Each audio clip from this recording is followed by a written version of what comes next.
श्री हरि श्री हरि श्री हरि। श्री परिवर्तनी या वामन एकादशी भाद्रपद मास के शुक्ल पक्ष की एकादशी को क्षीर सागर में 4 मास के शयन के मध्य भगवान जी करवट बदलते हैं। निद्रा मगन भगवान के करवट परिवर्तन के कारण ही इसका शास्त्रीय नाम परिवर्तनी एकादशी है। आज के दिन भगवान के वामन अवतार की पूजा की जाती है। भगवान विष्णु जी के बोने रूप वामन अवतार की यह पूजा की जाती है। भगवान विष्णु के बोने रूप वामन अवतार की पूजा वाजपेय यज्ञ के समान फल देने वाली तथा समस्त पापों को नष्ट करने वाली है। वामन भगवान की पूजा के कारण कुछ व्यक्ति इसे वामन एकादशी भी कहते हैं। इसके दूसरे दिन मनाई जाती है वामन जयंती।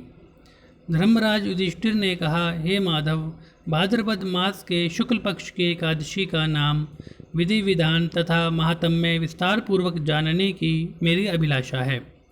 कृपया करके इस बारे में कुछ बताइए। श्री कृष्ण भगवान जी ने कहा, हे राजन, सब पापों को नष्ट करने वाली और स्वर्ग प्रदायक उत्तम वामन एकादशी का महात्म्य मैं तुमसे कहता हूँ। ध्यानपूर्वक सुनिए। यह एकादशी जयंती एकादशी भी कहलाती है। इसका व्रत करने से वाजपेय यज्ञ का फल प्राप्त होता है। पापियों के पाप नाश करने के लिए इससे बढ़कर अन्य कोई उपाय नहीं है।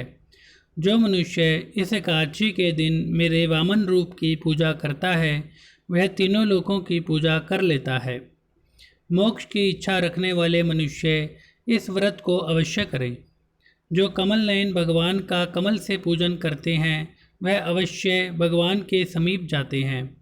जो भाद्रपद शुक्ला एकादशी को व्रत और पूजन करने का पुण्य फल प्राप्त होता है, सभी को इस परिवर्तनी एकादशी का व्रत अवश्य करना चाहिए, क्योंकि इस दिन भगवान विष्णु क्षीर सागर में अपने 4 मास के शयन के मध्य करवट बदलते हैं।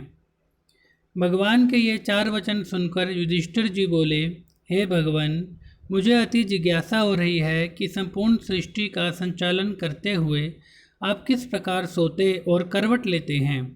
किस प्रकार राजा बलि को आपने वचन में बांधा और वामन रूप रखकर क्या क्या लीलाएं की। आपके करवट बदलने के उपलक्ष्य में हमको क्या करना चाहिए, यह बातें आप विस्तार पूर्वक मुझसे कहिए। श्री कृष्ण जी ने कहा, हे राजन, अब आप सब पापों को नष्ट करने वाली इस कथा को ध्यानपूर्वक सुनिए। त्रेता युग में बलि नामक एक दैत्य मेरा परम भक्त, अत्यंत दानी, सत्यवादी और ब्राह्मणों का सेवक था। यज्ञों के प्रभाव से उसने इंद्र आदि सब देवताओं को जीत लिया। अब तो उसने देवलोक पर अपना अधिपति जमा कर सभी देवताओं को स्वर्ग से भगा दिया और संपूर्ण लोकों का स्वामी बन गया। आकाश, पाताल और पृथ्वी तीनों ही लोक उसके अधीन हो गए। तब देव ऋषियों सहित इंद्र आदि सब देवता भगवान के पास जाकर उनका पूजन और स्तुति करने लगे। उन्होंने राजा बलि के अत्याचारों से मुक्ति दिलाने की भगवान से प्रार्थना की। भगवान ने वामन रूप धारण कर अवतार लिया और तेजस्वी रूप से राजा बलि को पाताल लोक में भेज दिया। यह वार्ता सुनकर युधिष्ठिर ने पूछा, हे जनार्दन, आपने वामन रूप धारण करके उस महाबली दैत्य को किस प्रकार जीता। श्री कृष्ण भगवान जी बोले, मैंने वामन रूप धरकर बलि से 3 पग भूमि की याचना करते हुए कहा कि मुझको 3 पग भूमि दे दो, इससे तुम्हें 3 लोक के दान का पुण्य प्राप्त होगा। राजा बलि ने इसको तुच्छ याचना समझकर मुझसे कहा कि 3 पग भूमि तो कुछ भी नहीं होती। मैंने उससे 3 पग भूमि दान देने का संकल्प लेकर अपने त्रिविक्रम रूप को बढ़ाकर भूलोक में पद, भुवलोक में पेट, जनलोक में हृदय, यमलोक में कंठ की स्थापना कर सत्यलोक में मुख, उसके ऊपर मस्तक स्थापित किया। सूर्य, चंद्रमा आदि ग्रहों, योग, नक्षत्र, इंद्र आदि देवताओं और शेष आदि सब नागगणों ने विविध प्रकार के वेद सूक्तों से प्रार्थना की। 2 पग नापने के बाद मैंने राजा बलि का हाथ पकड़कर कहा, राजन, एक पद से पृथ्वी और दूसरे से स्वर्गलोक पूर्ण हो गए। अब तीसरा पैर कहाँ पर रखूं?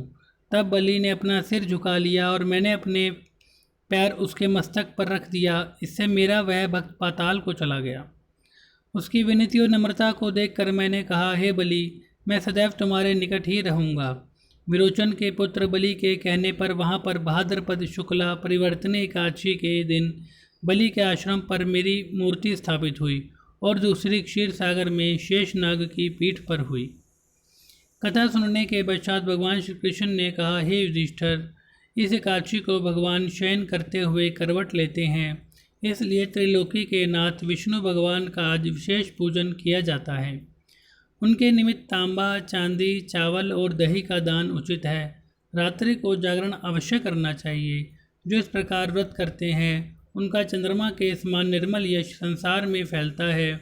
जो पापों को नष्ट करने वाली इस कथा को पढ़ते अथवा सुनते हैं उनको भी 1000 अश्वमेध यज्ञ का फल मिलता है। इति श्री परिवर्तनी एकादशी एवं वामन एकादशी संपन्न। श्री हरि श्री हरि श्री हरि।